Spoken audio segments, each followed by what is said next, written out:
and we're going to look today at memory theory and helping students to remember vocabulary. And we're going to start with a little poem this time. I like poems, I like literature and reading and novels and things. So I'm going to start with a little poem, and then I'm going to ask you to do something with some of the words in the poem. It's a little boy speaking, and the little boy has aphasia, as you can see from the title of the poem. Aphasia, if you don't know, is an injury to the brain following on from an accident, from a knock to the head, and it affects aphasia when the accident has affected the language center, so that words don't come easily when the language center in the brain has been affected. So the poem has been written by a little boy who has aphasia. And the question I'm going to ask you to think about while you listen to this poem is, do you think that your students sometimes feel like this? I'm 7 and I'm dead bright, but words give me a fright. Words are bullies, sneaky things. They gabble, blah, blah, blah, blah, and lie. Sometimes trying to understand them makes me cry. Words hurt. Words are all over the place. They get shoved in my face. I don't know why, but words make me cry. I wish words were things you could hug, or that they smelled nice. I wish they came in bottles like fizzy drinks, or melted like ice cream. But they don't. Words are mean. They bully me, lock me away from what I want to say. I can't even ask for help, and I'm only 7 and a bit. Words spread nasty gossip. They must. Otherwise, why would people think I'm thick? Words, they make me sick inside. So we can open the chat box for a minute now, and you can tell me if you think sometimes do your students feel like this. Can we open the chat box? Ali, what? Yeah, and tell teachers can share. Yes, says Ismail from Sparta. Yes, a lot of you say yes. Yeah,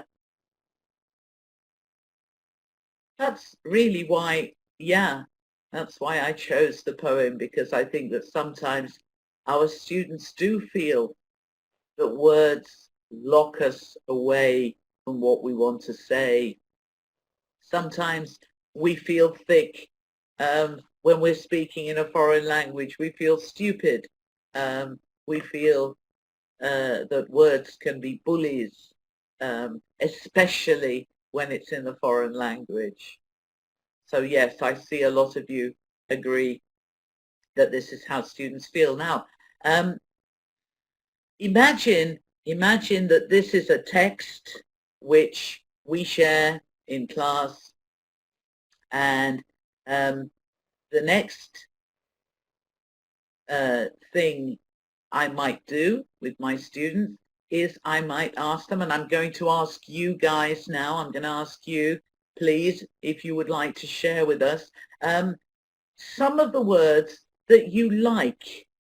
So if you want, you can write it in the chat box. Are there any words that you like here? Now, we can like words for very different reasons. For example, I like the word ice cream because I like the sound of it. It's funny, I scream, you scream, we scream, they scream, but it's also, the taste is lovely, and I love to see ice cream.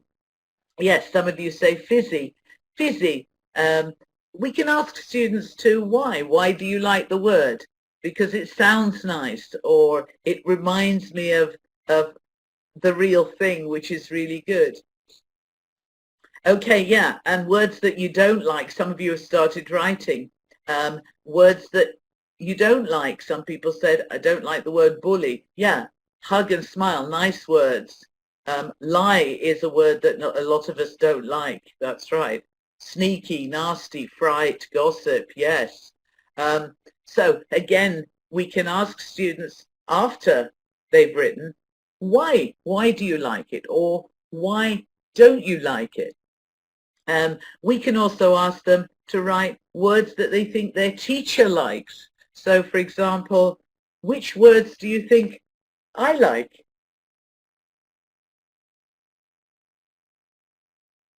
Any ideas which words do you think I like?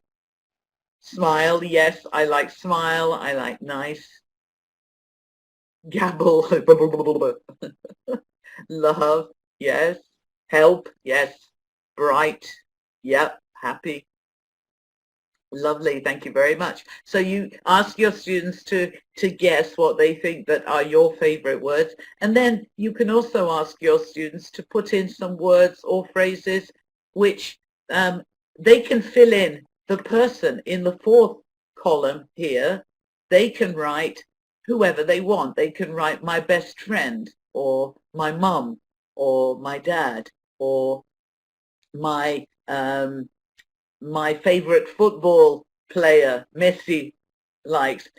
They can write whoever they want to in the fourth column. So it's a chart where whatever the topic, whatever the text, whether it's a reading text or a listening text, any kind of text that you're working on with your students, probably you can start at a very early age, and you can do this with very young learners, you can do it with middle school learners, you can do it with high school learners too. You can do it with all ages. Ask them, which words do you like? Which phrases do you like? Which ones don't you like? And this way, they will remember the ones they don't like as much as the ones that they do like as well. So that's already the first way in which we can help students to remember, because we are getting them to think about their emotional response to the words in the text. Words I like, words I don't like, words my teacher likes, words my teacher doesn't like. And so we've got the left brain and the right brain, the language center and the emotions coming together and fixing itself in the memory, in the brain. Okay, now I'm going to ask you another question now. Let's just focus on the first question. Now, when you're teaching vocabulary in a lesson, let's say you have a lesson, you have to teach a certain amount of vocabulary. What percentage of what you teach do you think students are going to remember the next day, the next lesson in 24 hours? So these two questions are really connected. If you think about you teach 100%, how much, what percentage, 100% they will remember, 0% they will forget. What do you think? 10% they will forget, or 25%?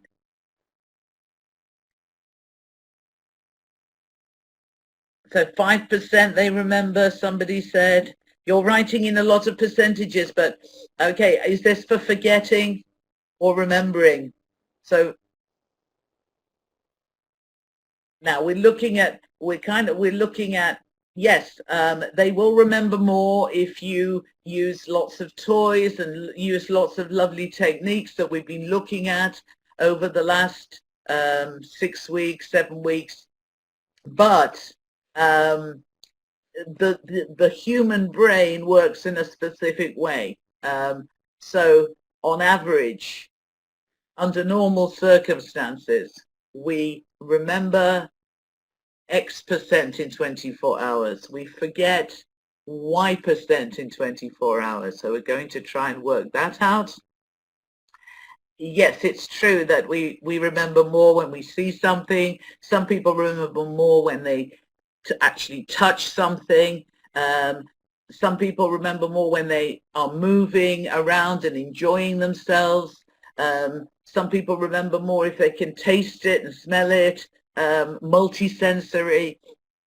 But on average, there is a sort of general belief, a scientific kind of knowledge about this. And the last question before I show you the answers is, how many words can a student hold? How many new words can a learner hold in their brain in one lesson? So some of you are saying 5, 6, 7, 8, 5 to 6, yeah, 10, 22. Wow, that's amazing. 20, yeah, 5 to 6, 10.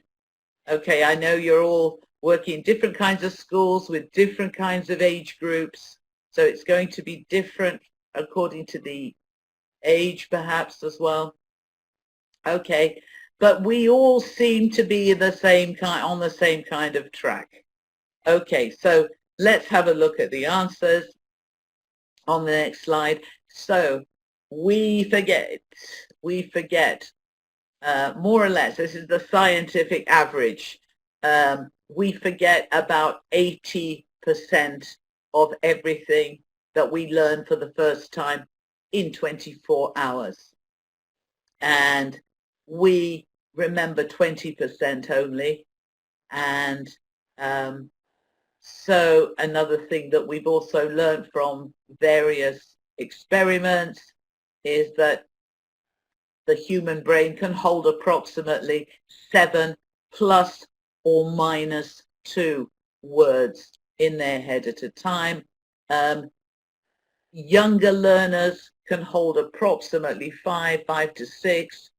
So that's 7 minus 2. And older learners who might have specific strategies consciously or subconsciously that they use to help them remember, can remember sort of 7 plus 2, so up to about 9 or 10 words, and that's kind of maximum per lesson, more or less. So where does this number come from? If you want to find out more, you can find out if you Google George Miller. He did a number of experiments in 1956, giving X number of words to young people to see how many they could remember, and that this was the formula that he came up with, and we still use that today because it still seems to be working in consistency with this theory. So this is our magical number 7 plus or minus 2 theory. You can Google that, magical number 7, and this will give you lots more information about this if you want to find out more. Yeah, well, yes, it is terrible in a way that we forget almost everything, which is why it's very important that we recycle, because as you see, the first time we learn something in 24 hours, we forget 80%, and in a week, we forget everything. However, if we recycle the new words one more time, maybe in a 5 or a 10-minute activity, then we will remember more words for longer. And if we recycle again, we will remember more for even longer. And if we recycle yet again, we will remember even more for even longer. So the key is repeating, recycling, even for a very, very short time, but it really is key. And if you ask how many times do I have to recycle, again, some people will say the magical number 7 times. It could be less, it could be more, but it's definitely got to be more than once. When we teach something, you know, teachers used to say in the old days, ben o dersi verdim. Okay, verdin ama, yani we then have to give it again. We have to repeat it again. It is crucial for memory. So 7 times is wonderful. Even if it's only for 5 minutes, we need to keep recycling. And we're going to look now at other ways in which we can help students remember. And this whole webinar today is about remembering, not about presenting new vocabulary, but it's about helping students to remember. So if we look at, let's look at it the other way around. Sometimes I like to look at things the other way around. So if we look at how do we forget, this is going to give us very important clues about how do we help students remember. So let's say if you wanted your students to forget everything you taught them, imagine, I want my students to forget everything. What do I do with vocabulary? First of all, I ask them to write it down in a list. Oscar Wilde, our great Irish playwright, said the famous words, if you want to forget something, put it in a list. When we write things in lists, think about the lists that you make. Think about something that a lot of us do every day is we make a shopping list. And what happens? Before you write your shopping list, you're thinking, yeah, I must buy potatoes, I must buy cheese, I must buy donuts. Potatoes, cheese, donuts, potatoes, cheese, donuts. And you keep repeating and repeating this in your head until you write it down on a piece of paper. When you write it in your list, oh, you think, now I've written it down, it's okay. But what happens if you lose that list, or if you forget the list and go to the shops without the list? All gone. So lists can be very dangerous things. So if you want students to forget, put it in a shopping list. They'll write it down and they'll forget all about it. Another thing that you can do if you want your students to forget is give them 20 new words, 22 new words, 30 words, 35 words.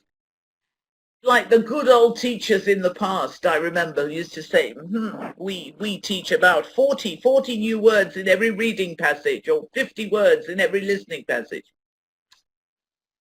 Those were before the days we learned about how the brain works. We've learned much more about it now. We've learned much more from neuroscience about how the brain works, and we now know you can teach 50 new words, but students won't remember them. You can also make the examples very impersonal, nothing to do with the students' lives at all, irrelevant to their lives. You know, the Browns going on holiday, Jack sits on the bench, Mary doesn't love Simon, all these weird, irrelevant people who have nothing to do with the students or their lives or their culture or anything else. Make it as impersonal as possible. Make it as boring as possible. If you want them to forget, fill in the blanks, true, false. Just, you know, don't make it interesting, no games, no fun, no techniques. Don't recycle. Teach it once and say, I don't have time. I don't have time to repeat and repeat and repeat. Okay, brilliant. They will forget. Make it as left-brained as possible. Explain what the word means. Give the definition. And let your students be as passive as possible while you explain. And explain only once, give them lots, get them to write them down in a list. And, you know, as some teachers I know have said to me, I get my students to write it out 75 times. Yeah, brilliant, brilliant. If you want them to forget, all of those techniques are excellent. But forget that crazy teacher. What about the teacher who wants to help their students remember? And I'm sure all of you here today would like to help your students remember. So what would you do? What is the opposite of this? And you'll see, obviously, don't encourage them to make lists. Get them to group the words in different ways. Use graphics, graphic organizers. Keep words together in chunks, in phrases. So not just drinks or fizzy, but fizzy drinks, so they remember which word goes with which word. Brothers and sisters and amca oğulları, all together, chunks of words. Limit it to your magic number 7 plus or minus 2. Make it as personal as possible. We've been talking about this for the last 6 weeks. Make it unusual, surprise them sometimes, recycle often. VAC stands for, as you remember, make it visual so they can see. Make it auditory, include some sounds, some music, some noisemakers, as we've seen over the last few weeks, and give students the opportunity to be active physically and also cognitively active. Get them to become part of the teaching and the learning at the same time. So we're going to look now at all of these ways to help students to remember. We're going to see how we can do this in different ways. So one of the first things that you can start doing in September when your students come to you is find an online learning style questionnaire. Learning styles, or VAK, VAC, visual, auditory, kinesthetic, learning styles questionnaires. You can find them anywhere on Google, or you can use one of these. If you've got much younger learners, you can just talk to them, ask them, how do you learn better? What do you like talking? Do you like seeing pictures? Do you like diagrams? Which one helps you more? Give them a little questionnaire. Find out how different students remember better. They will probably all have a different style. This particular learning style questionnaire, according to the answer that they give, they then look at all the answers they've given, and they will see if most of their answers are red or green or blue or yellow, and they will then see from the key whether, if they are red, mainly the answers are from the red category. Maybe they learn better by talking with another student, working out the meanings of words with each other, looking at the words around them and testing each other. They like in activities like that. The visual people perhaps find that they can remember better by drawing a picture and then looking at the picture, seeing if they can remember the word.